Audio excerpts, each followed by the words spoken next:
কি গো কাজ জোগানে? বাবু কই? বাবু কিছু খায়নি? আজকেও খাবার খায়নি গো, খাবার ছুঁড়ে ফেলে দিল। আমার বাবু কি আর আগের মতো ঠিক হবে না?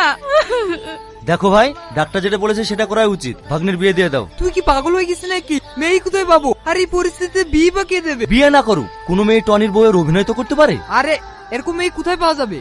আরে ভাই, এই দিনে টাকা দিলে বাঘের দুধও পাওয়া যায়, আর সামান্য অভিনয় করে লেগে একটা মেয়ে পাওয়া যাবে না? ঠিক আছে দেখ একটা মেয়ে আনতে পারিস কিনা। ঠিক আছে ভাই, তুমি কোনো চিন্তা করো, কালকের মধ্যে একটা মেয়ে নিয়ে আসি। রিঙ্কি, বাড়িতে আছো? হ্যাঁ আছি। কি ব্যাপার আপনি? আসেন আসেন বসেন। হ্যাঁ, আমাকে প্রধান পাঠালো। আমার বান্ধবী নেই, খুব অসুবিধা, কাজের প্রয়োজন। হ্যাঁ প্রয়োজন তো। আপনার কাছে কোনো কাজ আছে? হ্যাঁ, একটা কাজ আছে, তোমার বান্ধবী করতে পারবে? হ্যাঁ পারবো। ঠিক আছে বলেন। রিঙ্কি, এই মেয়েটা নাকি? হ্যাঁ, এর কথাই প্রধানকে বলেছিলাম। ও আচ্ছা আচ্ছা, এই কাজটা হলো যে। ঠিক আছে তাহলে আজকে চলেন।